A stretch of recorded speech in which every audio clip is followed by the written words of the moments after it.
al maestro Ricardo Sevilla, periodista independiente, escritor, columnista del diario Basta, fundador y conductor de su espacio en YouTube, Los Datos Duros. Se tiene que sumar a su canal, háganos el favor, hágase el favor para que se informe con los datos duros en la mano y orgullosamente miembro importante de esta familia sin censura. ¿Hace negocios Krause con la Suprema Corte de Justicia de la Nación, querido Ricardo? Te lo pregunto porque en momentos en que escuchamos a Norma Piña, la ministra presidenta, decir no buscamos aplausos, en momentos en que escuchamos al otro ministro decir no somos opositores, en momentos en que el presidente dice hay un guardadito jugoso, sabroso, pues no sé, yo soy muy mal pensado, igual que tú. ¿Tendrá negocios Krause con la Suprema Corte de Justicia de la Nación? Hay que dejar la víbora chillando, maestro. Buenos días. Buenos días, querido Vicente, público memorioso. Por supuesto que Enrique Krause Kleinbord hace negocios con la Suprema Corte de Justicia de la Nación, y no solamente negocios, sino negocios millonarios. Hace algunos años Enrique Krause hizo jugosos negocios en la Suprema Corte de Justicia de la Nación, los continúa haciendo, pero en especial durante los sexenios de Vicente Fox, de Felipe Calderón y de Enrique Peña Nieto, el dueño y director de Letras Libres, este personaje que tiene usted en su pantalla, tenía una enorme influencia entre los ministros del máximo Tribunal Constitucional de México. Fuentes que actualmente trabajan en el canal judicial de la Suprema Corte de Justicia aseguran que hubo una época en la que Krause no solo mantenía una estrecha amistad con algunos ministros, sino que también imponía lo que la gente veía, escuchaba y se programaba en el canal de la Suprema Corte de Justicia. De acuerdo con esta versión, durante los gobiernos del PAN y del priista Enrique Peña Nieto, Krause habría celebrado ventajosos convenios con la Suprema Corte de Justicia para venderles publicidad en la revista Letras Libres. Pero no solamente eso, sino que además les vendió una serie de documentales que fueron preparados, algunos exprofeso para la Suprema Corte de Justicia de la Nación y otros comprados como una especie de videoteca que les fueron vendidos por Editorial Clio, Libros y Videos, Sociedad Anónima de Capital Variable, una empresa que, como usted sabe, es propiedad de Krause Kleinbord. Aquí está usted viendo los documentos, porque nosotros no damos paso sin guarache. Tenía y tiene negocios Enrique Krause. El objetivo del ingeniero, como le llaman, en contubernio con las diferentes presidencias de la Suprema Corte de Justicia de la Nación, era en ese momento manipular la información con el fin de influir en la opinión pública y al mismo tiempo debilitar las versiones de la izquierda, nos aseguró una de nuestras fuentes. Una fuente que, por cierto, trabajaba en Clio y después se fue a trabajar a la Suprema Corte de Justicia. O sea, cheque usted nada más. En efecto, mediante documentos a los que pudimos tener acceso, pudimos verificar que la compañía editorial Clio, Libros y Videos, celebró una serie de contratos y convenios con la Suprema Corte de Justicia para transmitir 26 documentales. Aquí está usted viendo el listado. Estos 26 documentales realizados por la empresa de Krause, los realizó la empresa del dueño de Letras Libres y se las vendió a la Suprema Corte de Justicia de la Nación. De hecho, el convenio al que tuvimos también acceso y que fue celebrado, por ejemplo, en la sesión del 30 de agosto de 2010 en la Suprema Corte de Justicia, aparece firmado no por un representante legal, esto es inédito, no, sino por el propio señor ingeniero, así le pusieron, Enrique Krause Kleinbord.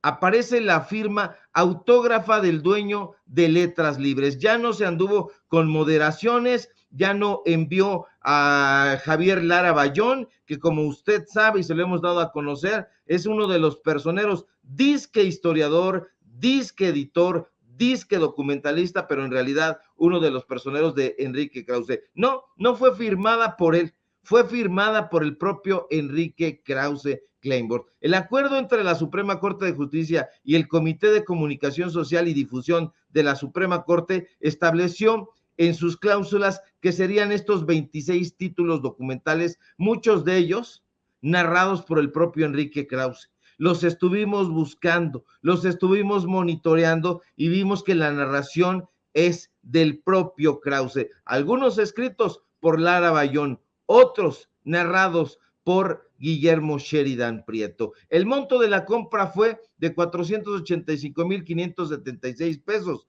26 documentales. Es decir, haga de cuenta que usted compra películas en DVD y las venden 485,576 pesos, porque no fueron pagadas para como un documental original. No, los tenían ya hechos. Y lo que hizo la Suprema Corte de Justicia, simple y sencillamente, fue vendérselos, tal como puede observarse en el contrato número DS040/06/2017 de la Suprema Corte de Justicia. Ahí lo está usted viendo. También en la factura a la que tuvimos acceso y que entregó la empresa de Krause, también puede apreciarse ese monto. Pero no fue lo único, no, para nada. Usted ya sabe que con ese dinerito no le alcanza a Enrique Krause para nada. Aquí tuvimos acceso también a informes que nos dio la Suprema Corte de Justicia de la Nación,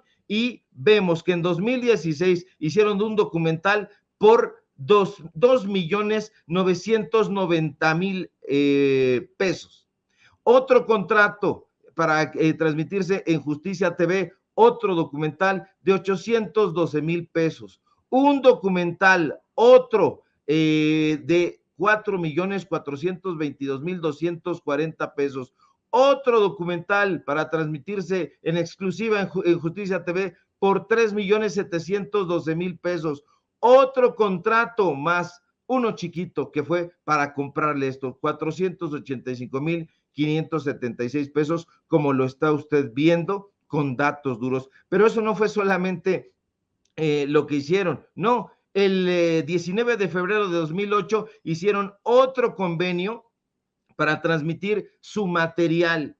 El 28 de septiembre de 2010 hicieron otro contrato, porque además eran contratos de 2 años, para transmitir las obras audiovisuales de Clio Televisión.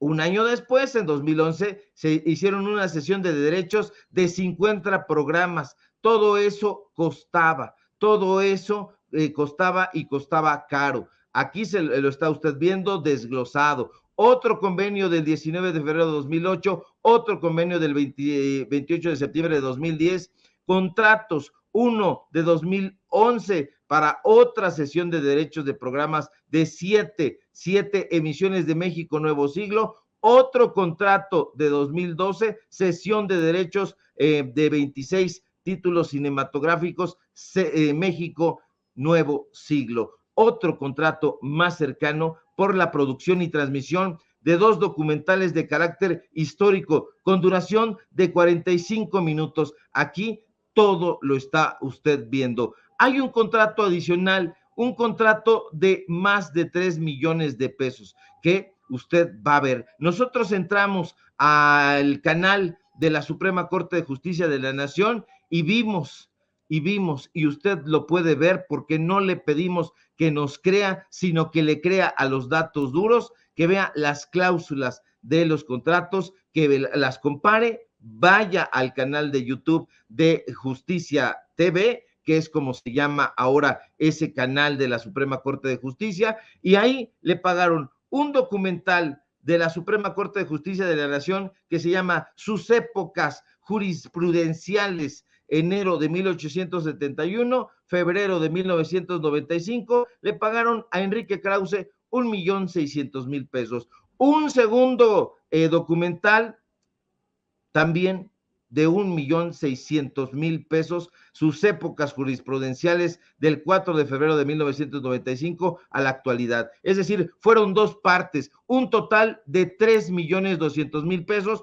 pero como la vida es cara, y Enrique Krause sabe muy bien de eso, pues hubo un IVA de $500,000 de pesos, 512,000 pesos, dando un total de 3,712,000 pesos. Todo esto que le estamos presentando en exclusiva aquí en Sin Censura, con datos duros y que agradecemos que usted comparta. Lo vamos a subir a nuestro portal en Paralelo 24, lo vamos a subir en nuestro portal también de los datos duros, y aquí lo está viendo en exclusiva, que nadie le cuente que la información salió de aquí, salió de allá, perfecto, que circule la información, pero aquí estamos viendo cómo en efecto, mi querido Vicente, la Suprema Corte de Justicia de la Nación sí tiene y tiene negocios millonarios con los ministros, con algunos de los ministros, no todos, pero ya vemos por qué hay esta defensa hacia la figura de Norma Esquivel, la ministra que ahora ponen prácticamente con una Norma capa. Ahí lo estamos viendo, Norma son Piña. datos duros. Sí, nada más aclarando, mi querido Ricardo, Norma Piña, la ministra presidenta.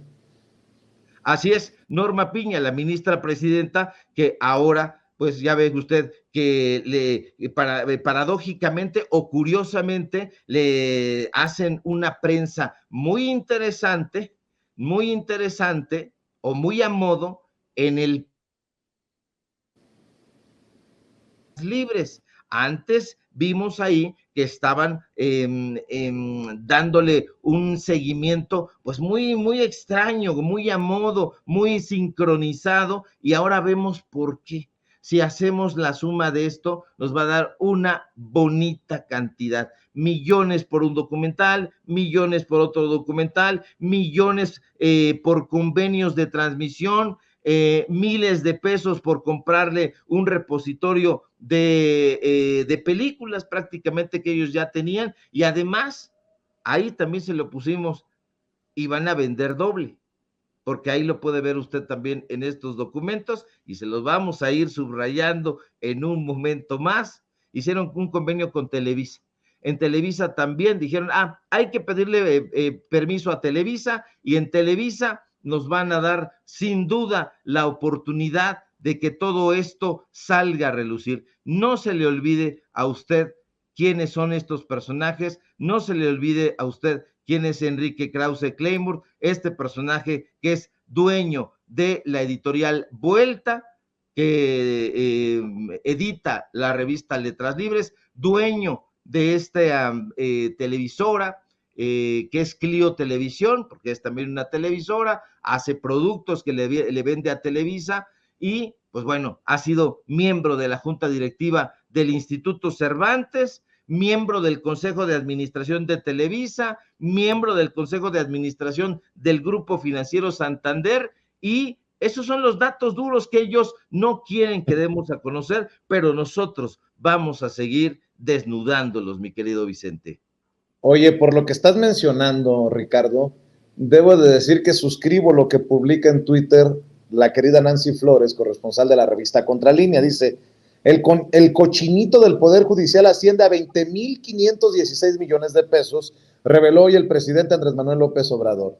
De ese fideicomiso, 6.099 millones son para los ministros de la Corte e incluye atención médica privada.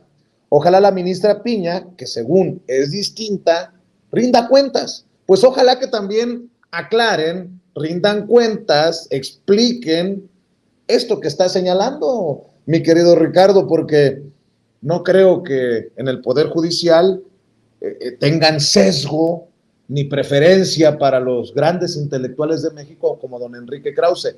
Nótese mi sarcasmo. Claro que sí, tienen que aclararlo, tienen que aclarar. Nosotros desearíamos que en Letras Libres, por ejemplo, sacaran un comunicado a propósito de esto que nosotros estamos dando a conocer.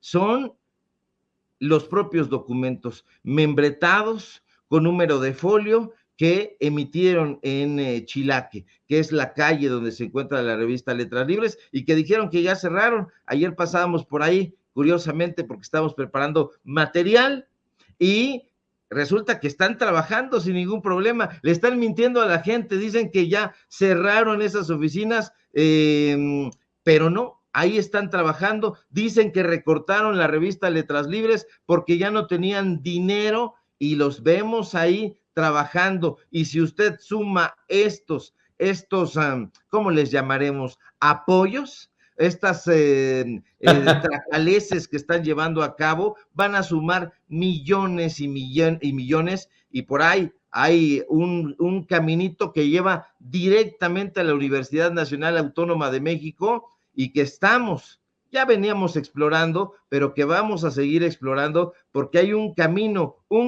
de oro que lleva a Enrique Krause directamente a la Universidad Nacional Autónoma de México, que usted ya sabe porque se lo informamos aquí, se lo dimos a conocer, está secuestrada por neoliberales y particularmente por itamitas. Ahí le están guardando su lugarcito en la Facultad de Derecho, en el Instituto de Investigaciones Jurídicas de la UNAM, a Lorenzo Córdoba. Anduvimos preguntando también a ver si conocían a Ricardo Monreal ahí en la Facultad de Derecho. Nos dijeron que no lo habían visto, pero ni en pintura. En fin, vamos a seguir informando, querido Vicente.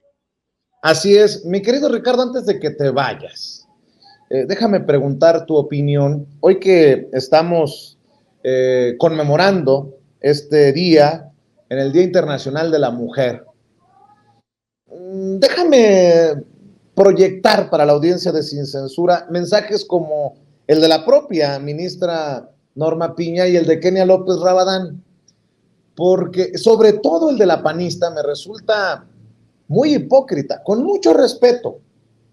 Dice Kenia López Rabadán que este 8 de marzo las mujeres, cito, exigimos seguridad, empleos dignos, salarios justos, vivir sin miedo, por ti, por tu mamá, tu pareja, tu hija, tu amiga, tu sobrina, tu hermana.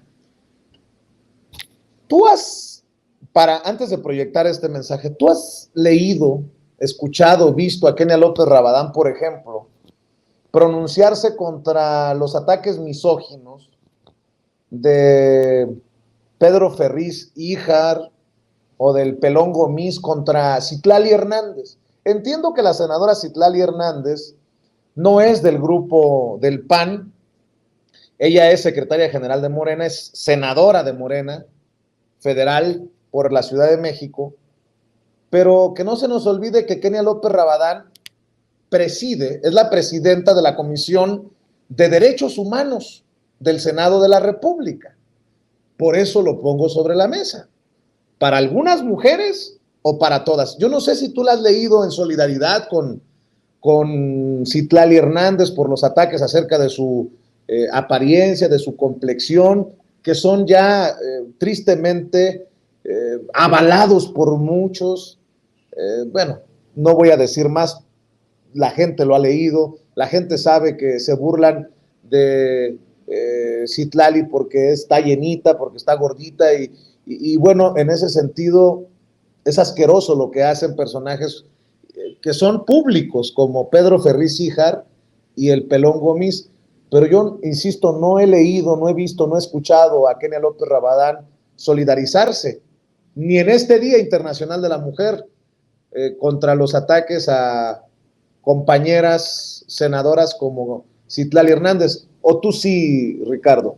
No, no lo he escuchado, no lo he visto y tampoco he visto esta condena que le deberían de ser a Ricardo Salinas Pliego, que también es uno de los principales, no solo detractores, sino un tipo absolutamente repulsivo que está en contra no solamente de las políticas de Morena, sino que además está todo el tiempo duro y dale contra Citlali Hernández, ¿no? Kenia López Rabadán no está llevando a cabo ningún pronunciamiento. Estos personajes que bien dices que son públicos, que es el mentado, ese Pelón Gomis y el otro Pedro Ferriz Híjar, que quién sabe qué harán. Yo creo que fracasaron en sus respectivas carreras. Uno dice que es actor, el otro ahora salió con que es periodista. No sabemos exactamente qué ha reportado, no sabemos exactamente qué ha investigado, no sabemos exactamente qué trabajos periodísticos ha publicado, pero él se dice periodista y parece que el otro también.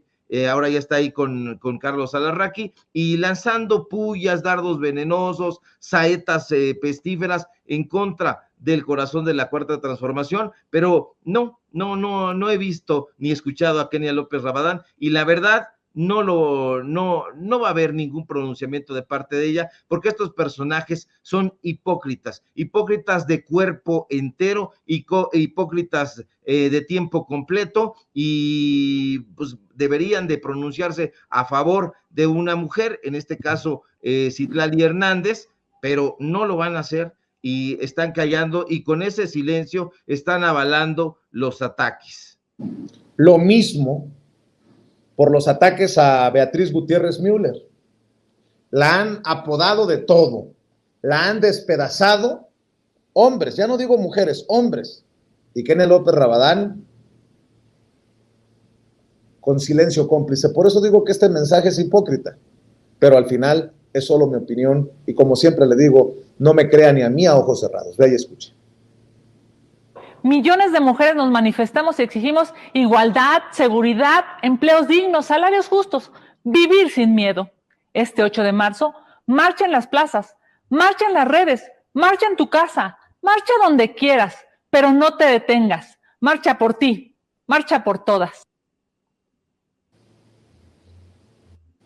Bueno, y en ese tenor también la ministra presidenta Norma Piña, desde el Poder Judicial, dice que hay que guardar silencio y escuchar a las mujeres que marchan. O sea, ella no marcha. Ella también se solidariza con las mujeres vejadas de la 4T, porque siempre hay solidaridad para la oposición. Vamos a escuchar a Norma Piña, la ministra presidenta de la Suprema Corte de Justicia de la Nación. Hoy, una vez más, nos reunimos para exigir ni una más. En el Poder Judicial Federal nos toca guardar silencio y escuchar a las mujeres que marchan, que gritan en las calles, que dan voz a las que callan y nos recuerdan a las que hablaron por primera vez. Las únicas voces que hoy se deben oír son las de ellas, las de ustedes. Las escucho. En el Poder Judicial Federal reconocemos las deudas históricas del sistema de justicia con las mujeres. Las asumimos de frente a los problemas que persisten en la efectividad de la impartición de justicia. Oiga, ministra, ¿y usted no va a marchar en solidaridad por las mujeres que están tras las rejas por decisiones tomadas en el Poder Judicial y que son víctimas, por ejemplo, de las persecuciones desde tiempos de Felipe Calderón y la guerra contra el narcotráfico? Si gusta, señora Norma Piña, le paso una listita para que lo analice. Qué feo se escucha eso de ustedes, ellas, las que van a marchar. Sí, ustedes muchas veces desde el privilegio ya no marchan. Con mucho respeto, ministra presidenta. Mi querido Ricardo Sevilla, para cerrar tu comentario, tu reflexión, tu opinión. Ella no va a marchar porque no es capaz ni de levantarse de su asiento. Esa es la realidad. Norma Piña, que le ha ido diciendo a los medios de comunicación, paradójicamente, que no va a hablar, que no va a decir gran cosa. La estamos viendo, la estamos escuchando, la estamos viendo entrevistada en diferentes medios de comunicación, y tal pareciera que ha llegado a un acuerdo con varios columnistas del Universal, del Reforma, con varios tuiteros que ahora están enarbolando ahí el buen trabajo, la buena cuna, el buen talante de esta ministra presidenta. No, sabemos perfectamente que están decantados unos a favor de Norma Piña, que son exactamente los mismos que están en contra de Yasmín Esquivel. Eso está más que evidente. Sería muy interesante saber a qué acuerdos interesantes han llegado estos personajes, porque de buenas a primera, pues han salido en defensa de esta ministra presidenta, cuando la realidad es que antes, como decían o dicen los jóvenes hoy, ni la topaban, nadie se acordaba de ella, no tenía y tiene un currículum espectacular. Sin embargo, ahora vemos ahí en el país prácticamente todos los días en ese diario español, ese diario de derecha, ese diario que tanto quieren aquí el grupo de Enrique Krause. Habría que preguntarle a Antonio Navalón, habría que preguntarle a ese personaje cuáles son los convenios a los que han llegado ese grupito, y si no nos lo quieren decir, pues lo vamos a averiguar, porque ya les estamos siguiendo la pista. Así que ojo ahí, ojo, porque esto es una campaña completamente orquestada. ¿Y sabes qué es lo más interesante, Vicente? Que ahora ya ni siquiera se esfuerzan en taparse. Ahora hay un tema, se levanta usted por la mañana, ve las tendencias y curiosamente todos los días, ya desde hace semanas, desde hace meses, Norma Piña tiene algo bueno que decir y la Suprema Corte de Justicia de la Nación todos los días, o un día sí y otro no, sale a decir, es que la ministra Norma Piña no tiene cuenta de Twitter, es que la ministra Norma Piña está abocada a su trabajo en la Suprema Corte de Justicia de la Nación, pero la vemos dando entrevistas para dar y regalar. O sea que es un poco hipócrita el asunto, mi querido Vicente. Pues, mi querido Ricardo, ¿por qué no cerramos invitando a la gente para que vaya a tus espacios, para que vaya a los lugares en donde publicas y bueno, que estén al pendiente? Ah, por cierto, antes de que te vayas, Ricardo, el presidente hizo mención a tu investigación, aunque no mencionó tu nombre, mencionó el de Salmerón, o fueron, digo, estaba viendo a Toño y nada más quiero confirmar qué piensas tú, porque yo sí creo que a lo mejor le pasaron mal la información al presidente Andrés Manuel López Obrador, que además, digo, tampoco lo hace uno para el reconocimiento necesariamente del presidente, lo hace por las audiencias, pero no sería la primera vez, ¿no? Recuerdo que en algún momento le fui a decir al presidente en una participación que aquella investigación sobre los dichos de Guillermo Sheridan, precisamente, había sido tuya. Nada más pregunto, y yo sé que tú no guardas ahí nada, simplemente es aclarar, ¿no? ¿Tú sí crees que era en referencia a tu investigación, lo que publicamos aquí en Sin Censura ayer, lo que publicaste en tu hilo de Twitter en Paralelo 24? Sí, ¿no? Sí, yo tengo la impresión de que así fue. Yo creo que le llegó incompleta la información, vamos a decir, al presidente de la República. Adjudica esta información al historiador Pedro Salmerón. Yo que sepa, Salmerón ha hablado del ITAM, pero no ha hablado de la UNAM. Y nosotros hicimos aquí un hilo que pusimos a disposición de la audiencia de Sin Censura, en exclusiva también, y dimos a conocer ahí de dónde las fotografías. Entramos al repositorio del Instituto de Investigaciones Jurídicas, le dijimos dónde había estudiado la actual directora del Instituto de Investigaciones Jurídicas, le dijimos quién es Pedro Salazar Ugarte, amigo de piquete de ombligo de Lorenzo Córdoba, le dijimos dónde había estudiado, estudió en el ITAM, por cierto, estudió su doctorado en la Universidad de Turín, y ahí está como investigador en el Instituto de Investigaciones Jurídicas, a donde va a regresar Lorenzo Córdoba, porque no crea usted que Lorenzo Córdoba va a regresar y va a dar una clase de 8 a 10, de 10 a 12, no.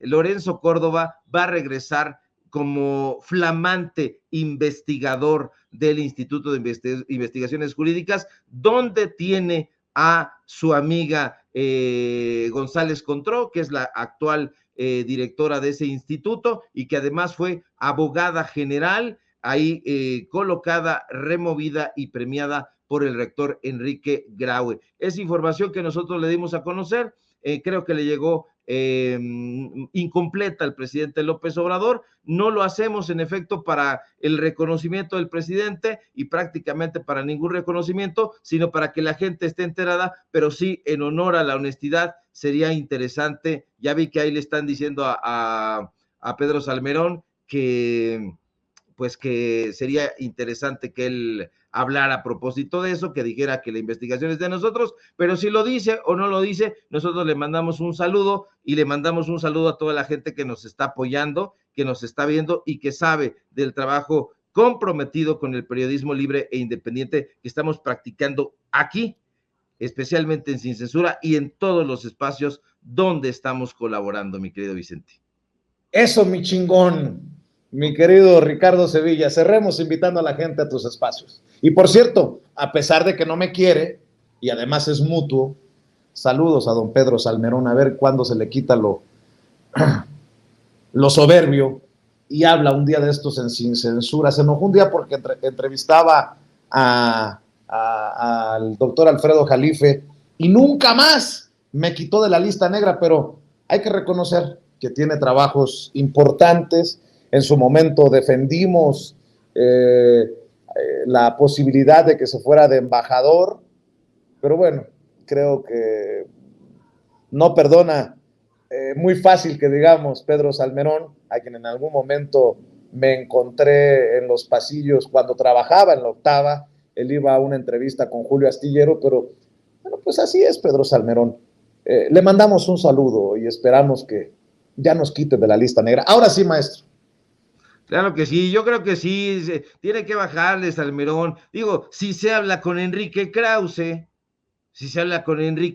pues ¿por qué no puede hablar con la gente con la que se supone tendría empatía, que somos los periodistas de izquierda? Se supone que Pedro Salmerón es un historiador que tiene pues trabajos, como bien dices, muy interesantes, que tienen que ver con una visión de izquierda. Pues ¿por qué no podríamos saludarnos como la gente civilizada que somos? Síganme, por favor, en mis cuentas en redes sociales, en Twitter, @SevillaCrítico, en Facebook, Ricardo Sevilla, así nada más. Síganme en Paralelo 24, síganme en Diario Basta, síganme, por favor, en Los Datos Duros. Hoy tenemos informativo en punto de las 8:30 y, por supuesto, aquí en la familia Sin Censura, donde somos orgullosamente miembros y ya está el reloj de arena ahí caminando para que vayan a empezar cosas muy buenas que van a tener ardiendo a la oposición. Ya lo va a ver, no le voy a contar demasiado, pero ahí está el relojito de arena. Te mando un fuerte abrazo, mi querido Vicente, público memorioso. Si todo marcha bien, ojalá que sí, nos encontramos por aquí el día de mañana. Claro que sí, te mando un abrazo, Ricardo, el maestro Ricardo Sevilla hablando con nosotros Sin Censura. Y a ver,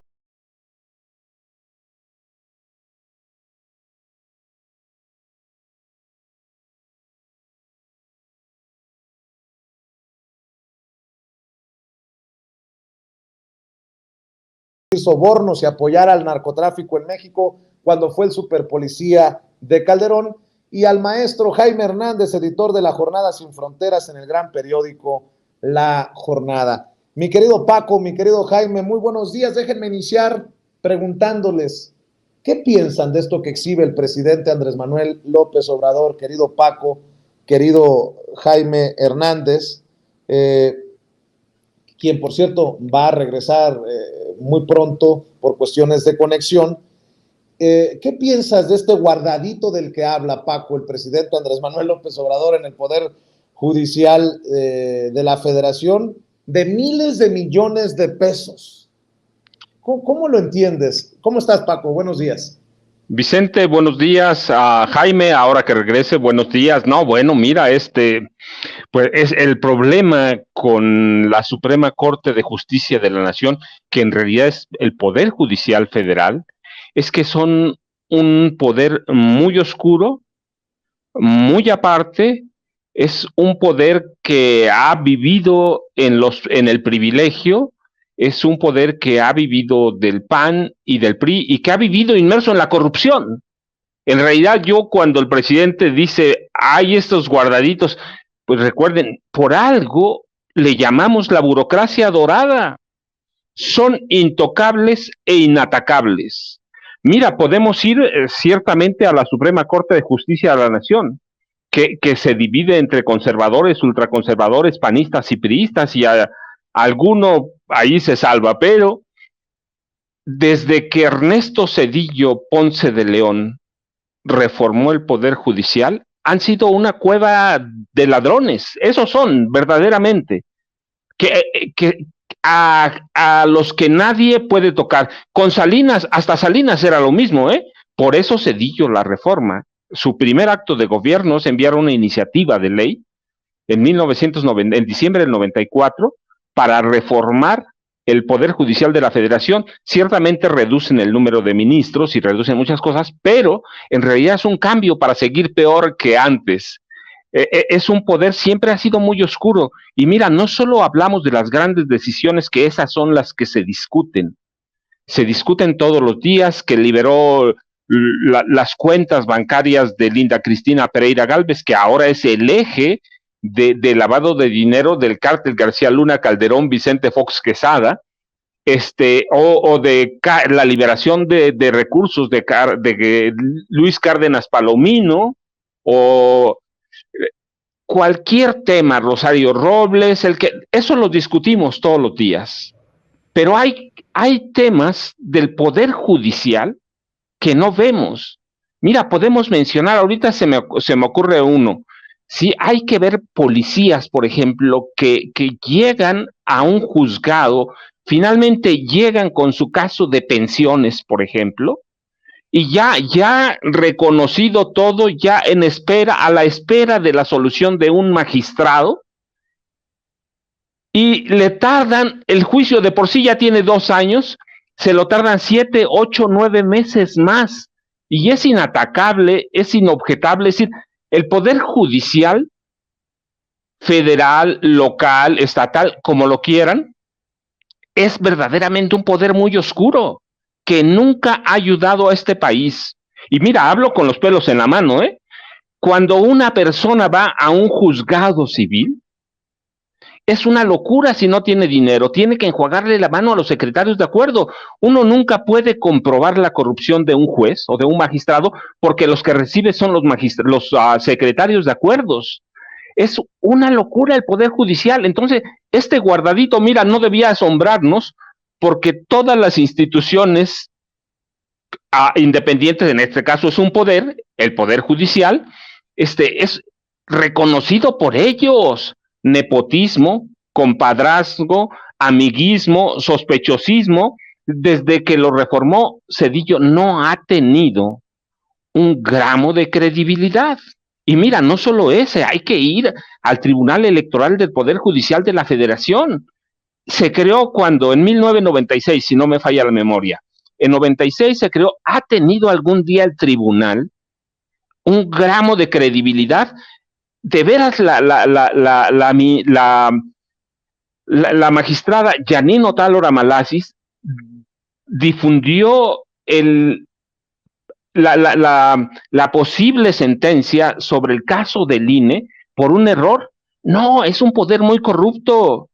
Sí, Janine Otálora Malasis responde a grupos, es decir, pero lo que trato es decir, cada parte del Poder Judicial, llámala Tribunal Electoral del Poder Judicial de la Federación, Suprema Corte de Justicia de la Nación, Consejo de la Judicatura, un juez menor, están inmersos en procesos de corrupción por omisión, de corrupción por recibir dinero, de corrupción porque reciben parientes, porque los acomodan, por las adscripciones, y son inatacables.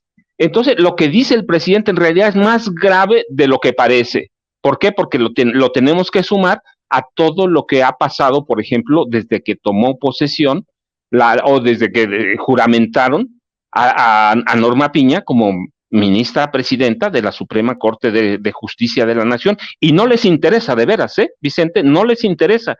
Ellos saben, ellos tienen los estudios. La ministra presidente tiene los estudios de toda la corrupción, toda la oscuridad y todo lo gris que hay en el Poder Judicial Federal, pero no les interesa.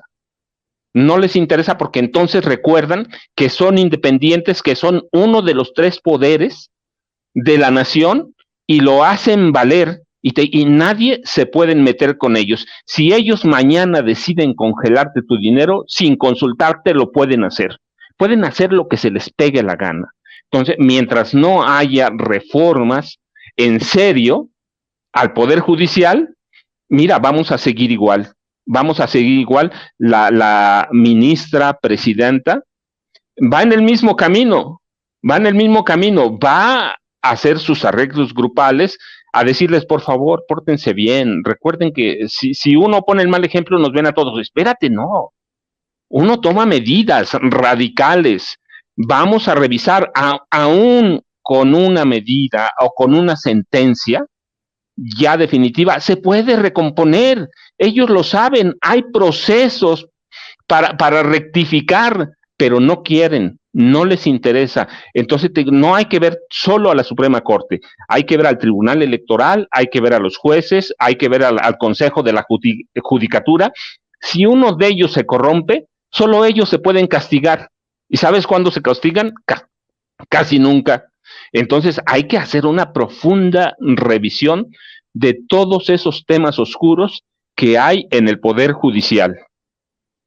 ¿Quiénes siguen ganando más que el presidente Andrés Manuel López Obrador? Sí, los consejeros del INE, los ministros de la Suprema Corte de Justicia de la Nación, las cabezas de estos institutos o instituciones autónomas independientes. Por eso creo que es muy relevante lo que dijo hoy el presidente, que hay un guardadito en la Suprema Corte. Dice el presidente Andrés Manuel López Obrador que un fideicomiso del Poder Judicial, debí de haber dicho, no solamente de la Suprema Corte, del Poder Judicial, un guardadito, un fideicomiso de 20,516 millones de pesos. 20,516 millones de pesos. Hace unos días Adán Augusto López Hernández, secretario de Gobernación, también hablaba de los fideicomisos en el INE. ¿Por qué el mexicano no está informado acerca de esto? Si estos no son privilegios, entonces, ¿qué son? Mi querido Jaime, también escucho tus opiniones acerca de esto que destapa el presidente. Pues mira, esto te confirma, y lo hemos venido reiterando aquí una y otra vez.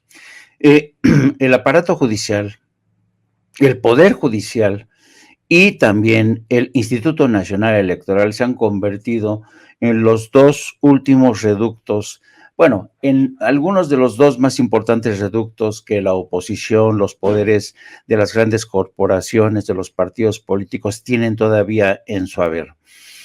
Y en muchos sentidos se puede decir que tanto el Instituto Nacional Electoral como el Poder Judicial, como dice la canción, crearon su mundo aparte.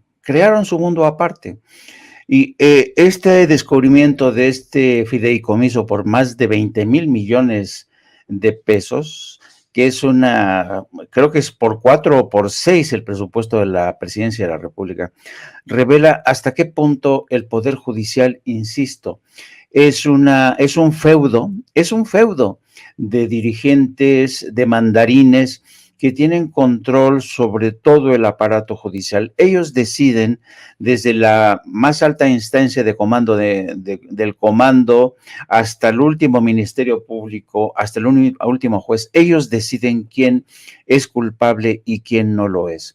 Entonces, realmente estamos ante una situación realmente excepcional, donde el aparato de justicia pues se ha convertido en el principal obstáculo junto con el Instituto Nacional Electoral. Esto es muy peligroso porque sobre todo el aparato judicial representa quizá el principal obstáculo, y quien esté escuchando lo que estoy diciendo seguramente van a decir, pero este idiota, ¿cómo dice? ¿Cómo se lanza como contra una institución, contra la Suprema Corte de Justicia? Está mandando al carajo a las instituciones. No, espérense, yo mando al carajo a estas instituciones corruptas, que lo único que están haciendo es defendiendo el feudo de sus patrones, de quienes les pagan, de quienes los sobornan. Yo he insistido una y otra vez, Vicente, el Poder Judicial, la Suprema Corte de México, es uno de los únicos poderes en el mundo del aparato de justicia que tiene su propio canal de televisión. No hay en el mundo otro, es decir, por ejemplo, tú vas al Departamento de Justicia, no tiene un canal de televisión, que por cierto, ves los programas del canal de televisión, Dios mío, son un bostezo tremendo, que entrevistas a un magistrado, que entrevistas a abogaditos. No, es un asco ese canal. Cuando el aparato de justicia, el Poder Judicial tendría que ser muestra, ejemplo de sobriedad, discreción, honestidad, pero no, son todo lo contrario, son ejemplo de deshonestidad. Ve el caso que mencionaba nuestro querido Paco Cruz, el caso de la señora Otálora. Filtrando una resolución, eso es sobriedad, eso es discreción que se espera de un poder judicial. Es que esto es escandaloso. Y lo que acabas de decir tú, Vicente, si en México no tuviéramos una mañanera, ¿cómo nos sentaríamos? ¿Cómo nos estaríamos enterando de esto que están descubriendo? El presidente ya le pidió también al secretario de Gobernación, Adán Augusto, que dé a conocer en qué consiste, cómo se crearon los fideicomisos del Instituto Nacional Electoral, que una cosa muy interesante, ¿te acuerdas cuando inicia el gobierno Andrés Manuel López Obrador, decide que desaparecen los fideicomisos? Que en algunos casos eran fideicomisos con una vocación realmente de tener fondos, por ejemplo, en el caso de algunas universidades que tenían fondos que de esta manera enjugaban sus arcas cuando podían vender investigaciones que permitían a esas universidades hacerse de recursos. Pero estamos hablando aquí del aparato judicial y del Instituto Nacional Electoral, que no ofrecen nada a cambio, que su servicio está garantizado vía presupuesto de la nación. ¿Qué tienen que tener estos señores fideicomisos? Los fideicomisos del aparato judicial, insisto, es como si fuera un estado, un feudo dentro de un estado. Yo creo que realmente esto es escandaloso. Y a mí me llama mucho la atención cómo este tipo de escandalosas noticias no saltan a la primera plana de los grandes diarios. Hoy, por ejemplo, el New York Times trae en su primera plana, no te lo pierdas, trae en su primera plana de hoy, ya ves que han estado con amenazas de que vamos a intervenir y queremos que... No. Lo que trae yo en su primera plana el New York Times es que México tiene un aparato de vigilancia militar cabrosísimo, ¿no? Y expone el caso de este activista de Nuevo Laredo, Raimundo Ramos, que dice que es vigilado por el ejército mexicano, que el ejército mexicano está espiando a sus ciudadanos. Yo digo, qué interesante, ¿no? Que un gobierno como Estados Unidos, que espía a todo el mundo, ha espiado a México, ¿cuántas veces hemos conocido esos programas?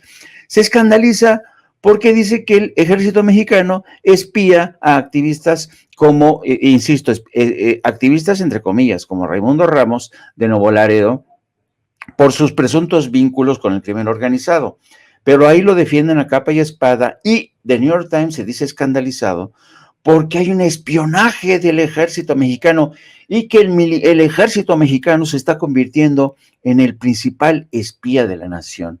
Vaya descaro de estos señores, la Agencia Nacional de Seguridad espía hasta sus mejores aliados. Hay que acordarse aquel episodio cuando Angela Merkel se cabreó con Barack Obama porque descubrió que le estaban espiando, se habían metido en su teléfono. ¿Cómo espiaban aquí a Calderón? ¿Cómo espiaban a Peña Nieto? Pero eso sí no lo consigna The New York Times.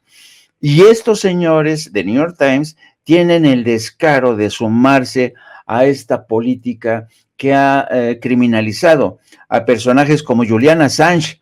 A eso voy, es una hipocresía que se traslada desde distintos puntos y todos tienen que ver, todos tienen en común, uno, que son de derecha, dos, que obedecen a intereses de Estados Unidos y tres, que utilizan a los medios para demonizar a gobiernos, haciendo el caldo gordo a los golpistas de derecha que tenemos en México. Precisamente le acabo de pedir, porque esto es importante, Jaime, lo que acabas de mencionar, que aparece en el New York Times, la nota acerca de Raimundo Ramos, este supuesto defensor de derechos humanos, ya respaldado por Leopoldo Maldonado, el presidente, el director de Artículo 19, esta organización en defensa de periodistas y defensores de derechos humanos. Y creo que con este respaldo de Leopoldo del presidente de Artículo 19 se pone en riesgo a otro periodista, el periodista que destapó en la mañanera hace unos días quién era desde su trinchera precisamente este personaje de Tamaulipas. Y no pretendo meterme en una situación ahí muy fuerte, porque Tamaulipas está en el ojo del huracán por el secuestro de los ciudadanos estadounidenses, por el abatimiento de 5 personas, de 5 civiles por parte de las Fuerzas Armadas. Y yo sí quiero rescatar esto cuando hasta el presidente le pregunta a Carlos Domínguez si estaba siendo protegido, si estaba siendo cuidado por las revelaciones que estaba haciendo. Este Raimundo Ramos, que aparece en el New York Times, es este mismo Raimundo Ramos que es denunciado en la mañanera por el colega de Nación 14, Carlos Domínguez. Por eso le digo que hay que tener mucho cuidado, porque se le va la vida a uno en medio de estos intercambios altamente políticos.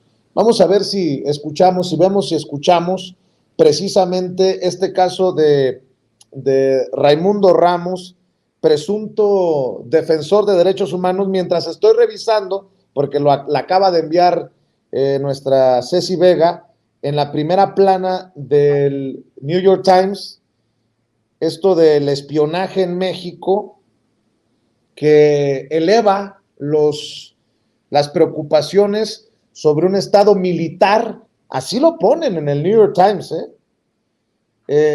se habla de un caso y de este personaje. Si este es el espiado, existe la posibilidad de que se trate de un personaje con vínculos con el narcotráfico, no un defensor de derechos humanos. A ver si tienes la primera plana del New York Times, mi querido David, ahí en la parte de abajo, en la primera plana, a ver si le puedes hacer un acercamiento, mi querido David, en la parte de abajo, en donde aparece este tema, en donde aparece precisamente esta nota. Dicen en el New York Times que el espionaje en México eleva las preocupaciones de un estado militar. Bueno, el personaje al que se refieren, el miércoles pasado fue exhibido por Carlos Domínguez en la mañanera así. Hechos ocurridos este domingo en Nuevo Laredo, Tamaulipas, presidente, lamentables, pues un enfrentamiento, un encontronazo, por así decirlo, muy común en Nuevo Laredo, pues constantemente las Fuerzas Armadas realizan labores de seguridad por el contexto que prevalece en la ciudad. Se da este acontecimiento, 5 jóvenes fueron abatidos por elementos de la Sedena, y en este contexto entra, como siempre, generalmente un individuo muy conocido a nivel local en Nuevo Laredo y en general en Tamaulipas, que aprovecha estos momentos de confusión tras los enfrentamientos, siempre del bando de los abatidos, calificándolos de inocentes palomitas. Así se encuentra un arsenal junto a ellos, ¿no?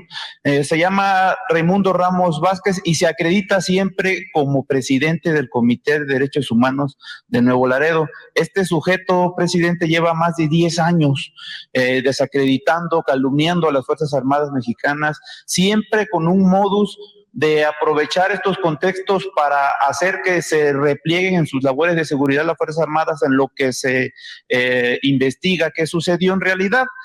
Le insisto, pese a que estos sujetos sean encontrados con arsenales y armas de alto poder. Me gustaría, nada más para dejar en claro quién es y a qué se dedica este sujeto, si me lo permite, ponerle un audio que fue difundido en 2019, donde Raimundo Ramos Vázquez es interceptado en una llamada con el líder del Cártel del Noreste en Nuevo Laredo, de nombre Jorge Ezequiel Gutiérrez Pimentel, detenido el año pasado junto al Huevo Treviño, líder máximo del Cártel del Noreste en Nuevo Laredo. por elementos de las Fuerzas Armadas. Entonces, si me lo permite poner en la llamada que puede dejar claro bien a qué se dedica este personaje, que no está del lado de las víctimas, que siempre actúa en favor de los presuntos criminales abatidos, incluso hablan aquí de verdaderas víctimas de secuestrados sin que haga absolutamente nada, sino todo lo contrario, lo ignora. Entonces, me gustaría ponérselo porque ayer vimos la amplia cobertura del tema con López Dóriga, en Milenio con Azucena y otros medios que le han abierto muchos espacios para que desacredite cualquier labor de seguridad en favor de los tamaulipecos y de los neoboladenses que realizan las Fuerzas Armadas. Entonces, si no tiene ningún inconveniente, presidente, para que a todo México y sobre todo a todo Tamaulipas y a los medios que le abran espacios y políticos que lo defienden, porque ayer vimos también al Grupo Plural en el Senado haciendo una conferencia de prensa hablando del tema y acreditando todo lo que este personaje está diciendo en contra de las Fuerzas Armadas, cuando en realidad es un operador más del crimen organizado, en este caso el cártel del Noreste, presidente. No sé si me a ver, sí. Nada más que... Adelante. Te iba a decir si tú tienes protección. Sí. Sí, Bueno, la preocupación ahí del presidente Andrés Manuel López Obrador, no le voy a poner el audio nuevamente, pero es este colega, este corresponsal, quien hace la denuncia en la mañanera. El presidente le dice, ¿tiene seguridad? Porque sabe de lo delicado del caso. Hoy aparece el tema en el New York Times por el supuesto espionaje que preocuparía por esta posibilidad del Estado militar. Bueno, pues en conferencia de prensa apareció Leopoldo Maldonado, el director de Artículo 19, junto a este señor, Raimundo Ramos. Esto fue lo que dijo.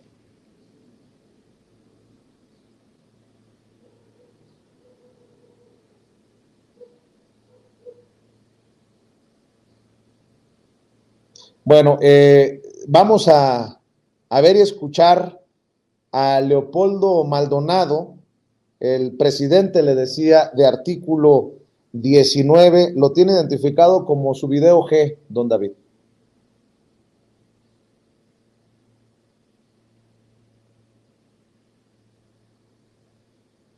Las siguientes exigencias, ponerlas sobre la mesa. La primera de ellas es que el cese inmediato del espionaje militar. No hay facultades constitucionales ni legales para que el Ejército ni la Marina realicen estas labores de inteligencia, mucho menos labores de intervención de comunicaciones. Tal como ya lo señalaba Luis Fernando, no hay una sola solicitud a la única autoridad que puede ordenar o que puede habilitar la intervención de comunicaciones, que es el Poder Judicial de la Federación. No hay. Ni faculta la Sedena para solicitarlo, mucho menos hay facultades para que un juez, una jueza pueda otorgar esa orden de intervención de comunicaciones. El cese inmediato es importante.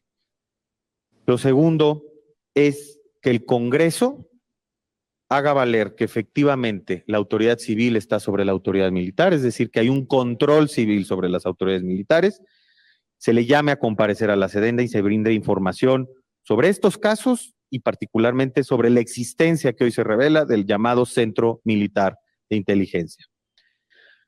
Tercero, como fue prometido por el propio presidente de la República el 4 de octubre pasado, se haga pública la información de las contrataciones entre Sedena y comercializadora Ansúa. Ya existen los contratos. La propia Auditoría Superior de la Federación da cuenta de su existencia. El propio INAI ha ordenado su revelación. No hay más a dónde hacerse. Que se haga pública esta información y otra que pueda existir respecto a la contratación de software espía, en este caso Pegasus. Que se deje desde la institución militar, cuarta solicitud, cuarta exigencia, que se deje de obstaculizar las investigaciones que está llevando a cabo la Fiscalía General de la República. Quinto, no lo dejaremos de exigir, lo hicimos en aquel entonces y lo hacemos ahora, establecer un mecanismo internacional e independiente de investigación del espionaje ilegal en México. Es importante que se garantice el derecho a la verdad y a la justicia de las víctimas, pero también... Bueno, pues ahí están los dichos de Leopoldo Maldonado, Leo Maldonado, director de Artículo 19, esta organización internacional que se supone debe de defendernos. Con nosotros en algún momento fueron muy irresponsables, después tomaron en cuenta las amenazas en contra de Sin Censura y de miembros de nuestro círculo cercano, de esta familia. En su momento les agradecí, pero siempre he sido crítico de esta forma de pronunciarse, en unos casos sí y en otros no, por parte de Artículo 19. Ya que le he presentado esto, desde la denuncia de Carlos Domínguez en la mañanera, la preocupación del presidente por su seguridad, los dichos de Leopoldo Maldonado, le quiero leer un poco de lo que publica el New York Times, lo que publica Natalie Kitroff y Ronen Bergman, que son los periodistas que firman esta nota en el New York Times. El espionaje del ejército mexicano genera temores de un estado militar. Es la primera vez que surge documentación que comprueba que el ejército mexicano espió ciudadanos que intentaban dar a conocer algunas de sus acciones. Las Fuerzas Armadas de México espiaron a un defensor de derechos humanos y a periodistas que investigaban denuncias de que soldados habían acribillado a personas inocentes, según consta en documentos, lo que brinda pruebas claras del uso ilegal de herramientas de vigilancia contra civiles por parte del ejército. Yo pregunto, ¿existe la posibilidad, por la denuncia que escuchamos en la mañanera, que estén buscando interceptar o espiar a un personaje que las autoridades en México creen que tiene vínculos con el narcotráfico? Porque eso ya cambia el panorama. Bueno, eso creo yo. Ya vamos a escuchar a los maestros Jaime Hernández y Paco Cruz. Durante años, dice el artículo del New York Times, el gobierno ha estado implicado en escándalos por el uso del spyware o un programa espía sofisticado en contra de una amplia gama de personas que se enfrentan a los líderes de México. Hay que aclarar, porque no lo hace el New York Times, que no en este gobierno, sino en el gobierno, sobre todo, de Enrique Peña Nieto, y con lo que ha salido en el juicio contra Genaro García Luna en Nueva York, a mí nadie me lo contó, yo lo escuché, pues en tiempos de Calderón, ¿no? Para los expertos en vigilancia indican que esta es la primera vez que surgen pruebas documentales que comprueban de manera definitiva que el ejército mexicano espió a ciudadanos que intentaban dar a conocer sus fechorías. El Times publica esto que dice que con documentos y entrevistas se demuestra cómo el espionaje que mancilló al gobierno anterior ha continuado en el sexenio del presidente Andrés Manuel López Obrador, quien prometió que su gestión no llevaría a cabo este tipo de vigilancia que calificó de ilegal e inmoral. Las Fuerzas Armadas de México, indican los juristas, no cuentan con autorización para espiar a civiles, pero el ejército, que en el mandato de López Obrador se ha vuelto aún más poderoso, desde hace mucho tiempo ha hecho uso de esta tecnología de espionaje. ¿Qué piensan de esto, Paco, Jaime? ¿Es parte de esta campaña que yo advierto, seguramente ustedes también darán su opinión a continuación, busca desestabilizar desde diferentes trincheras con el golpeteo al gobierno del presidente Andrés Manuel López Obrador? ¿O de qué estamos hablando? Me preocupa también que Leopoldo Maldonado, director de Artículo 19, con esta defensa que hace de este señor de Tamaulipas, Raimundo Ramos, pone en riesgo o pueda poner en riesgo al colega Carlos Domínguez, que hace la denuncia en la mañanera, porque pareciera, así lo entiendo yo, que Leopoldo Maldonado tiene ya tomado un bando al presentarse en esta conferencia de prensa. Pero bueno, escucho opiniones, mi querido Paco. Primero tú, después mi querido Jaime. Bueno, Vicente, recuerdas, ayer platicábamos y Jaime dijo o dio una definición que encaja perfectamente, sí, periodismo aldeano. Hay como en los organismos internacionales de defensa, los periodistas, alguna vez tú y yo platicamos hace mucho, yo te dije, yo no creo en eso, verdaderamente, si analizamos la historia, son muy parciales y no investigan verdaderamente a fondo, investigan un lado, han sido en ocasiones muy, muy parciales. Por ejemplo, esta denuncia de Carlos Domínguez debieron tomarla de inmediato. A lo mejor están defendiendo verdaderamente a un vocero del crimen organizado. No digo que lo están defendiendo, solo porque la denuncia se hace pública en la presidencia de la República, hay un viso de que debemos atender, debemos ver de qué se trata y entonces dar a conocer pues, a un personaje vinculado al crimen organizado o acusado, denunciado, pero no lo hay porque estos organismos internacionales pues tienen una posición ya que toman como base en un grupo de periodistas que en este país fueron por años élite, que fueron por años lo que les dio sustento a esos organismos internacionales. Y a lo mejor en algún momento tuvieron su razón de ser, pero te digo, hay que analizar cada caso y sus investigaciones son muy parciales. Y entrando en este tema, lo de Carlos Domínguez debieron haberlo tomado de inmediato. ¿Por qué? Porque es un personaje que no se está escondiendo, es un periodista que tiene grabaciones de aquel que está sirviendo de fuente informativa a los periodistas a monstruo del New York Times. Entonces hay que tomarlo en cuenta, no es un personaje no es un periodista, Carlos Domínguez, que se esté escondiendo atrás de alguien o que esté pidiendo que no se vea su rostro o que esté haciendo una denuncia anónima. Lo que le da valor es que está en público, que sabe que lo están viendo miles y miles de personas y sabe que su denuncia va a ser pública allí mismo.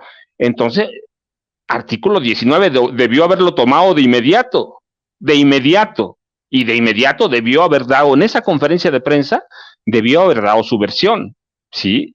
Estamos poniendo este espionaje sobre un personaje, bueno, te digo, con todas las reservas, el ejército está espiando, ¿sí? A un personaje vinculado al crimen organizado. Y eso ya le cambia toda la narrativa. Pero sí, lo del New York Times y todo esto forma parte de los ataques al gobierno, poco a poco, cuando no se investigan bien. Si lo investigas bien y presentas las pruebas y dices, Carlos Domínguez está mintiendo, pues está bien. Pero no hay una sola mención en artículo 19 a Carlos Domínguez y ellos lo están poniendo en peligro. Es decir, es un organismo muy parcial, muy viciado, que debió haber tomado en cuenta las declaraciones que se hicieron en la mañanera. Entonces, yo no creo mucho y sí creo que hay desde la prensa, desde el New York Times, yo no lo tengo duda, no tengo duda. Hay una intentona o un esfuerzo de subirse a esta intentona de debilitar al gobierno de López Obrador, pero lo que decíamos es, tiene que ser muy cuidadoso y el gobierno también, bueno, también vamos a hablar, el gobierno tiene que ser muy cuidadoso y el ejército debe dar a conocer algunas cosas, eso es real. Aquí lo hemos dicho, siempre lo hemos tratado, no vamos a cubrir a nadie. Si hay una denuncia contra el ejército de unos de estos organismos que reconocen por lo menos una parte de la prensa mexicana y de la prensa internacional, pues debe haber una explicación, debe haber un mensaje de fondo, el presidente debe tomar una posición, el ejército mismo, el general secretario, debe tomar una posición y decir, esto fue lo que pasó, esto es lo que tenemos, y artículo 19 debe también verdaderamente confirmar si están protegiendo o si están pidiendo protección para una persona vinculada al crimen organizado, porque eso cambia toda la narrativa. Entonces, ni nosotros, pero tampoco ellos deben proteger a nadie. Y la denuncia de Carlos Domínguez tiene valor porque no se escondió para hacerla, la fue a denunciar y tiene grabaciones. Así que debe haber de los dos lados una explicación y yo de antemano, y lo digo, soy claro, yo no creo en esos organismos internacionales de defensa de los periodistas por su parcialidad en muchos casos. Yo no veo, por cierto, Jaime, gracias por compartirme el artículo que publica el New York Times, yo no veo que en este artículo se le informe a los lectores de las acusaciones contra Raimundo Ramos. Solamente veo una defensa de este personaje que sería víctima de informes militares por sus intentos de desprestigiar a las Fuerzas Armadas al discutir con reporteros denuncias de ejecuciones extrajudiciales por parte del ejército. Pero yo no veo, pues, estos señalamientos contra Raimundo Ramos y estas grabaciones, que además no están escondidas, están en las redes sociales, no las toma en cuenta el New York Times. Por eso pregunto si se trata de el golpeteo contra el gobierno sin la intención de contar la verdad, o al menos la verdad completa, si existe tal cosa, mi querido Jaime. No, tienes toda la razón y es quizá la primera observación que yo también detecté. No hay la otra versión, no hay el otro rostro que fue denunciado, que ha sido denunciado por este colega periodista en la mañanera. ¿Esto qué quiere decir? Vamos a tratar de ser lo más esquemáticos. The New York Times le está concediendo el beneficio de la duda, y no es la primera vez, a criminales, a presuntos soplones, y no estoy hablando al tanteo, Te voy a dar un segundo ejemplo. Roland Bergman, el reportero que firma con Natalie el reporte sobre esto, que aparece en la primera plana del New York Times, que es muy sexy, el titular es muy escandaloso, y imagínate, para la derecha en México va a decir, ¿ya ven cómo México sí se está militarizando? Los militares nos están espiando, ¿no? Entonces, es interesante hablar de Roland Bergman. ¿Quién es Roland Bergman? Roland Bergman, que es parte del staff de New York Times en Tel Aviv. Roland Bergman es quien se lleva muy bien con la abogada que lleva el caso de Tomás Herón en Israel. ¿Te acuerdas cuando el New York Times publicó el viaje que hizo Alejandro Encinas a Israel? ¿Y te acuerdas cómo The New York Times publicó la grabación de esa conversación entre Alejandro Encinas y Tomás Herón? Cuando Alejandro Encinas le dice a Tomás Herón, oye, el gobierno no está empeñado en encarcelar nada más porque sí a gente. Necesitamos de ayuda para saber el último destino de los 43 muchachos. Y Tomás Herón se niega. Bueno, el producto de esa grabación, el contenido de esa grabación, curiosamente, yo lo que creo que esa grabación la hizo la abogada que representa a Tomás Herón. Y esa abogada, que es especialista en limpiar el historial de criminales, se lo pasó a Roland Bergman, que la vendió como una exclusiva de New York Times. Entonces, fíjate, Roland Bergman, es decir, el New York Times, le concedió en ese momento el beneficio de la duda a Tomás Herón, que hoy está, como hablamos ayer, se la pasa, bueno, no, realmente se la pasa, va de pachanga en pachanga, ya se convirtió en una especie de influencer, miembro de la socialité israelí, anda en restaurantes de lujo, en pachangas, porque él ya se sabe seguro, sabe que le van a dar la nacionalidad, y la petición de extradición desde México está en punto muerto. Entonces, ¿qué es lo que pasa aquí? El New York Times, o su gente, en este caso el reportero Roland Bergman, le da el beneficio de la duda a un criminal como Tomás Herón, y en esta segunda entrega que hace con la corresponsal de New York Times en México, prefieren darle el beneficio de la duda a Raimundo Ramos. ¿Qué está pasando aquí? Porque yo creo, y hace poco leí un artículo fantástico, ahorita se me va el nombre, de cómo la prensa extranjera realmente, en lugar de vender materiales que cumplan con este objetivo profesional de separar el grano de la paja, de buscar la verdad, no, están buscando historias sexys, escandalosas que puedan llamar la atención desde la primera plana, a golpe de vista.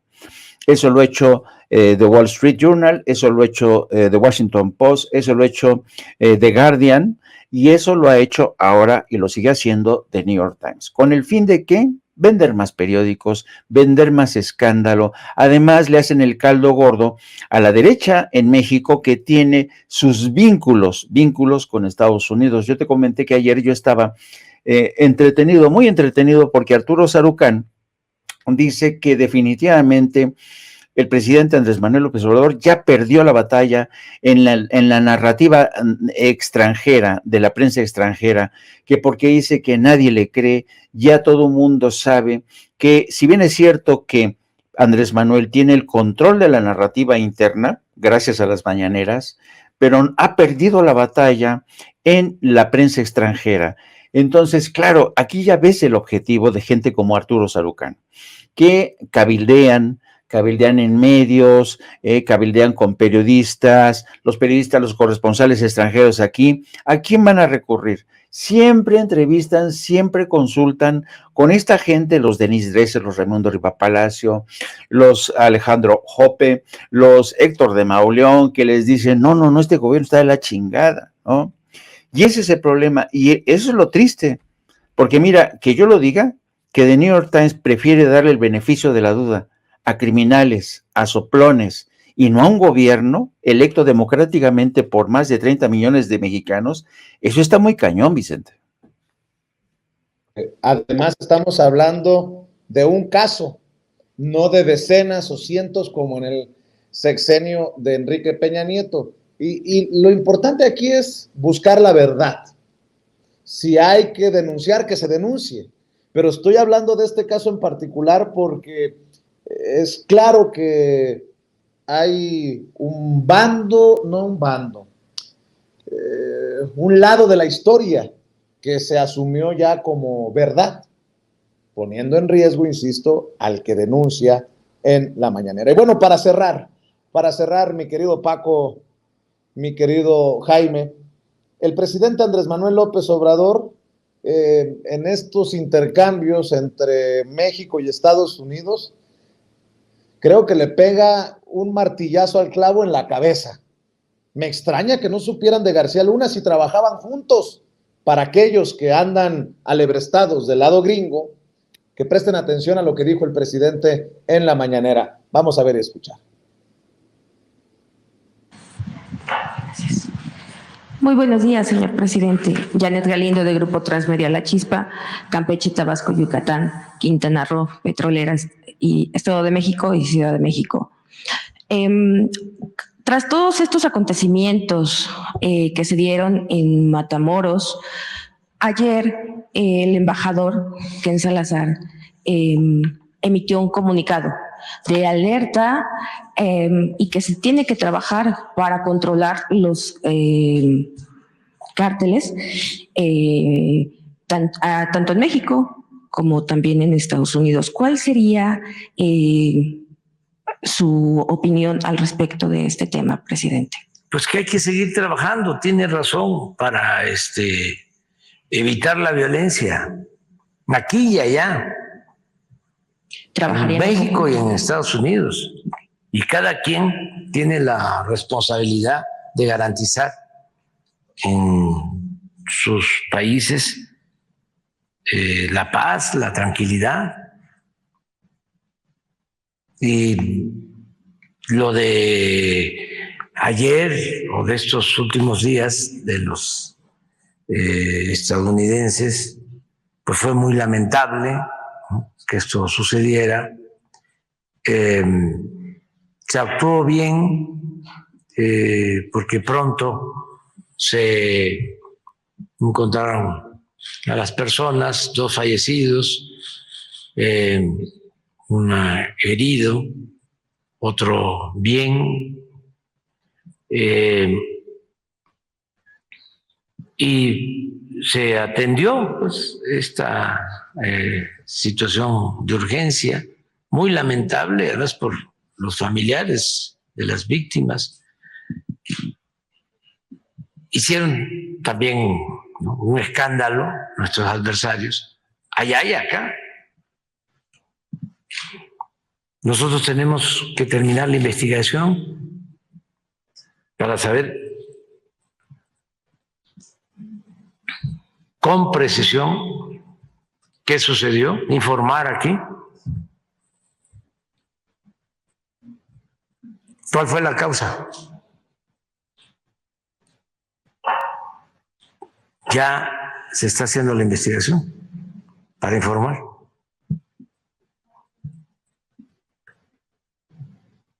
Y pues no deja de haber politiquería aquí y allá, ¿no?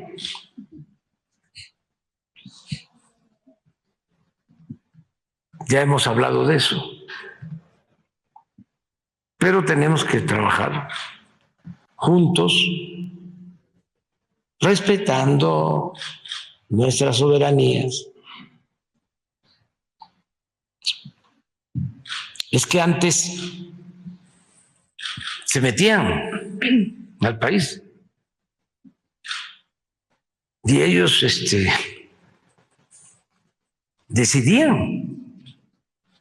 Por eso hasta me extraña cómo es que no supieron lo de García Luna, si trabajaban juntos.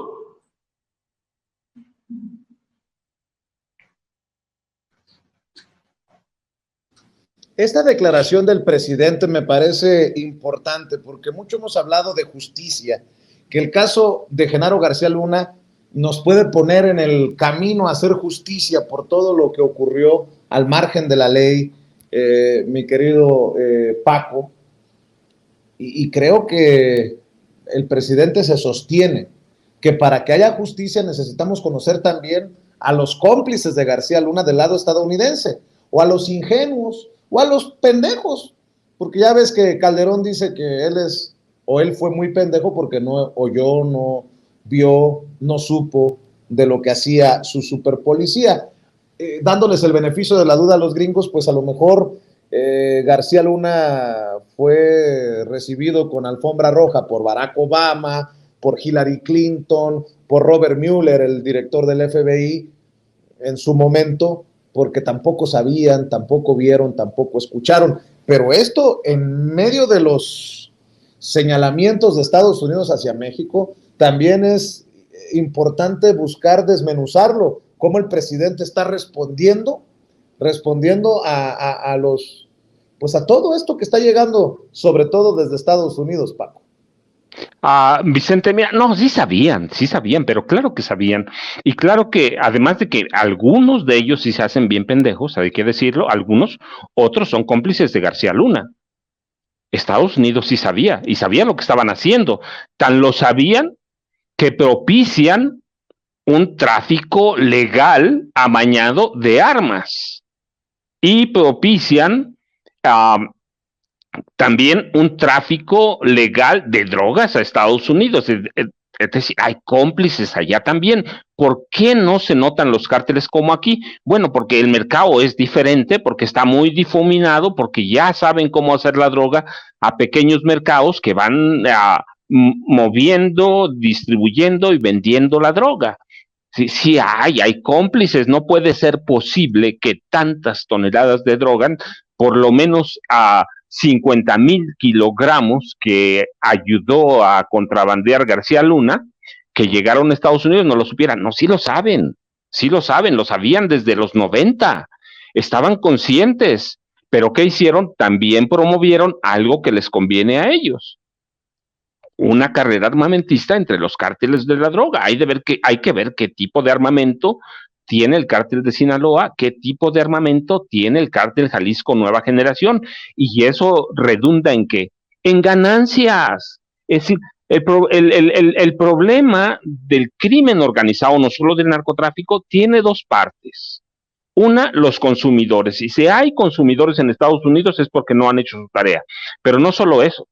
Hay quienes ayudan a pasar la droga, son cómplices de García Luna, fueron cómplices de García Luna, lo usaron a un tipo ambicioso, a un tipo que se quiso pasar de listo en México, lo usaron para generar ganancias, lo usaron para ocultar a las farmacéuticas de Estados Unidos que obtuvieron jugosas ganancias en la fabricación de drogas de diseño, y es decir, siempre lo han sabido, siempre han sido cómplices, tienen sus mafiosos también, pero claro, no se van a poner en el banquillo de los acusados porque no les conviene. Cuando lo hacen, se ponen en el banquillo de los acusados, se regañan entre ellos, se reparten las ganancias. No, hombre, la corrupción también se da en Estados Unidos, que no nos digan que no, pero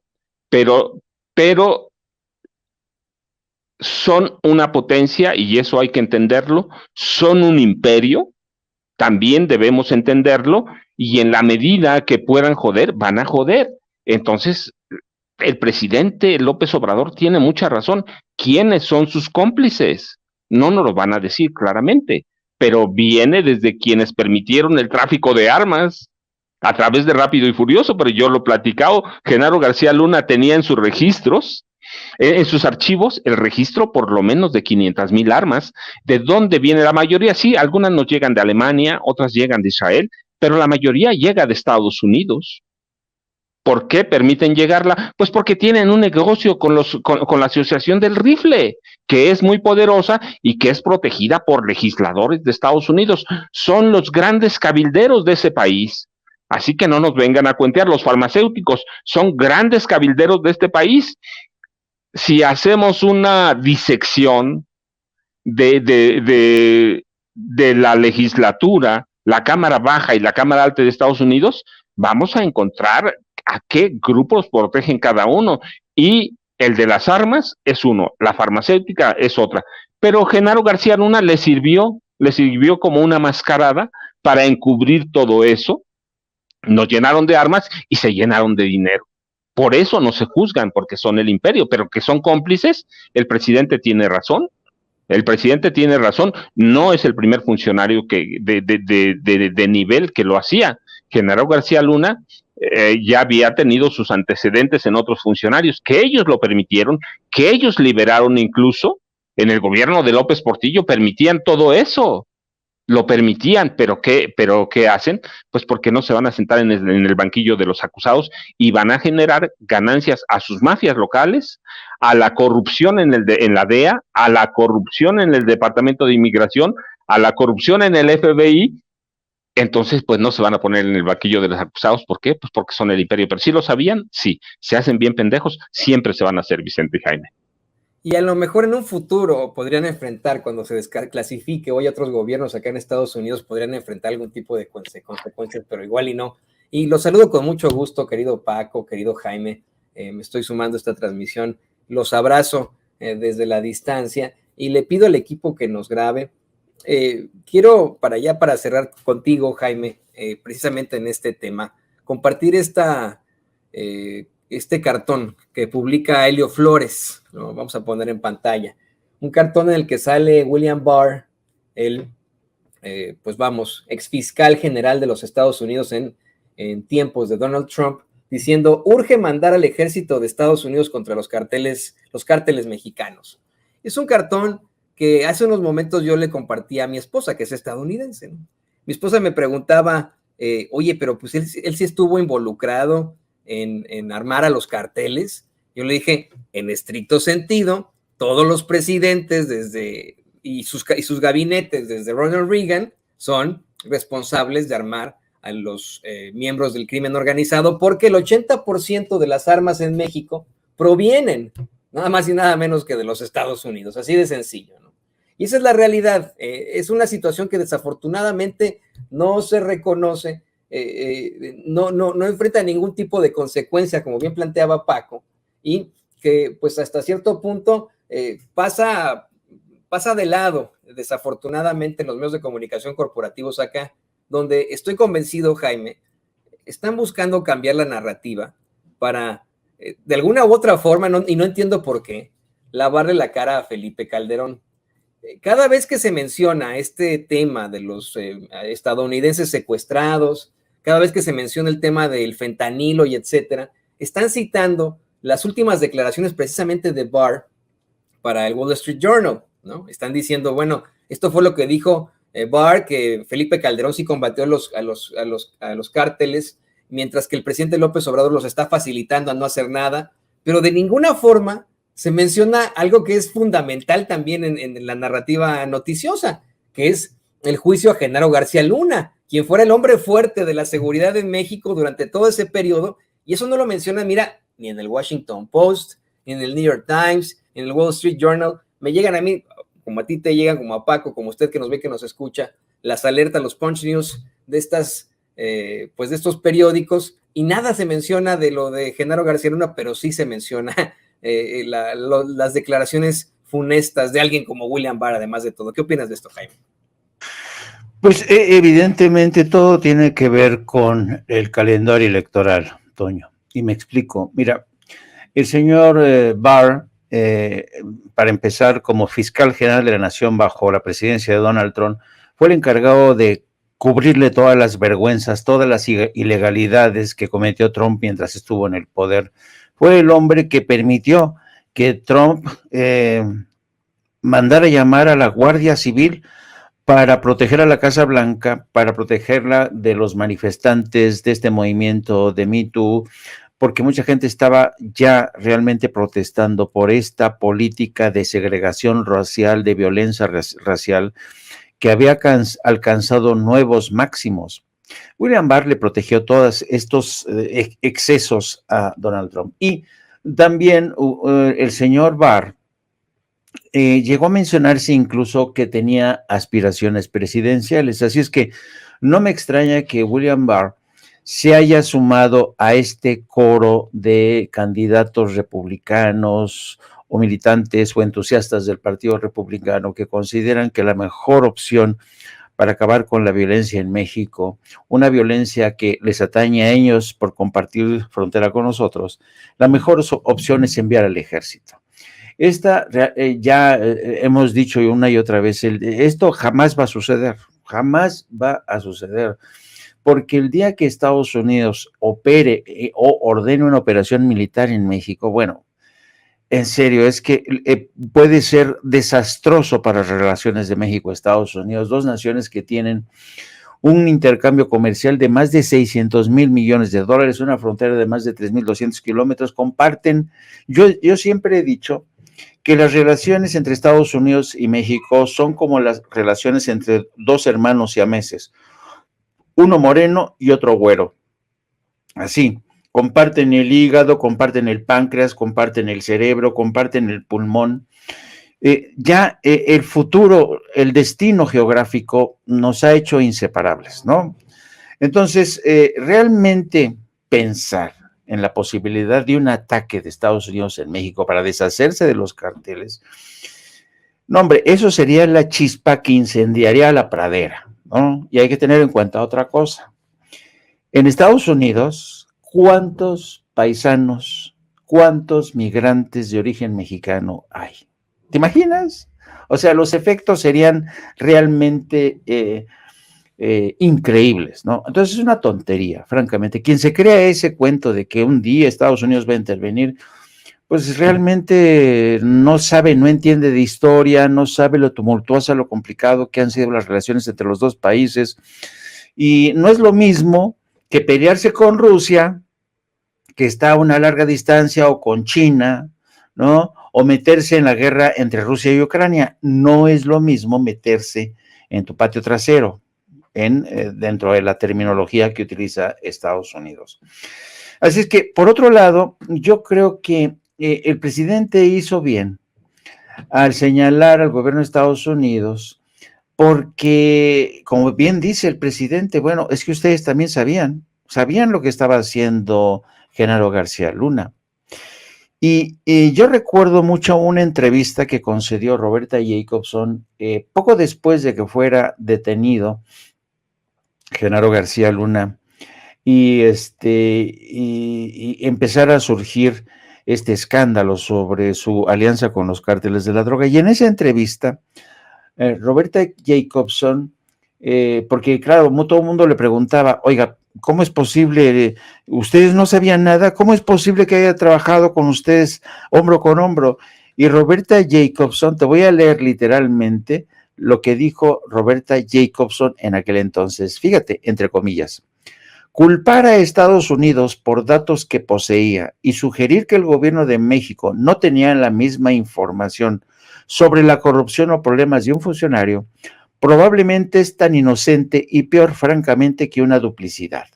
En otras palabras, lo que dice Roberta Jacobson, si nosotros teníamos información a partir de rumores, aclara ella, el gobierno de México, el gobierno de Felipe Calderón no sabía, por Dios, ¿no? O sea, no se quieran pasar ustedes también de inocentes con nosotros, ¿no? Y eso es cierto. Y la responsabilidad política y posiblemente judicial de Calderón tiene que ser el próximo capítulo de esta historia, querido Toño, querido Paco. Así es que esto, como dice el presidente, no se acaba hasta que se acaba.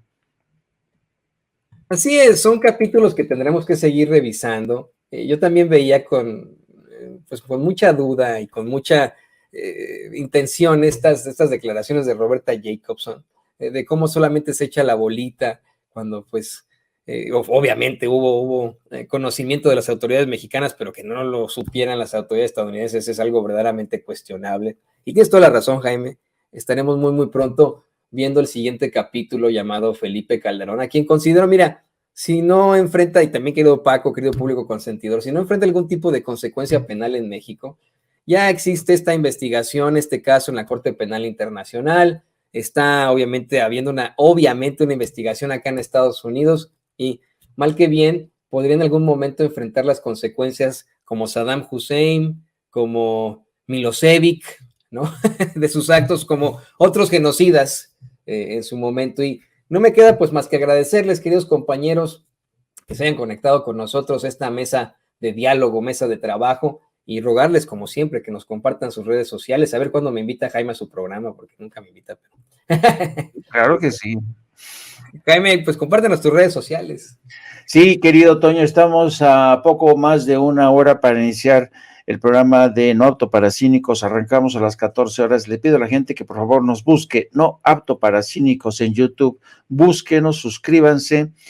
Arrancamos a las 14 horas, tiempo central en la República Mexicana. También les pido que se sumen a través de nuestras redes sociales, a través de mi cuenta de Twitter, @JaimeJourno, y también a través de la sección de La Jornada Sin Fronteras de nuestro gran periódico La Jornada. Un placer siempre estar contigo, Toño. Querido Paco, un abrazo. Querido Jaime, ahí lo tiene usted, el corresponsal de guerra y editor de La Jornada Sin Fronteras. Paco, también un agradecimiento absoluto. Y pues compártenos tus redes sociales, a ver si tú me invitas algún día por ahí por el Estado de México, nos damos la vuelta. No, pero claro, mira, vamos a tener un programa No Apto para Cínicos. Sí, que quedan dos candidatas a la gubernatura del Estado de México. Dos nada más. Ayer se retiró el prietito en el arroz. Sí, se retiró el prietito en el arroz, así que vamos a tener una carrera no apta para cínicos. Yo, ya saben, Jaime, un abrazo, Toño igual, @Paco Cruz Jiménez en Twitter, Francisco Cruz Jiménez en Facebook, y nos vemos mañana. También el gran Paco Cruz, gran periodista, gran escritor, estamos muy, muy pendientes de esta presentación de su gran libro, El Señor de la Muerte, muy, muy pronto, así que no se lo vaya a perder. Queridos compañeros, les mando un abrazo, y le pido al equipo que... Amigos, amigas, regresamos en breve, pero mientras seguimos hablando sin pelos en la lengua, sin censura, usted puede suscribirse a nuestros 3 principales canales en YouTube. Sin Censura Media, en donde tenemos más de 1,600,000 suscriptores, Sin Censura TV, en donde tenemos más de 1 millón de suscriptores, y en Sin Censura Presenta, en donde queremos llegar muy pronto a los 100,000 suscriptores. Si usted ya está inscrito en Sin Censura Media, suscríbase en Sin Censura TV. Si ya está suscrito en Sin Censura TV y Sin Censura Media, suscríbase a Sin Censura Presenta. Recuerde que es gratis, no tiene que sacar un solo centavo de su bolsillo para apoyarnos. Dele clic en la campanita para que los señores y señoras de YouTube envíen las notificaciones cuando estemos transmitiendo en vivo y en directo o estemos subiendo videos. También nos puede seguir en Twitter en @Vicente Serrano y hasta en Instagram. Ojo, también estamos en Instagram. Son nuestras redes sociales y con el apoyo de ustedes seguimos creciendo, porque con ustedes todo, sin ustedes nada.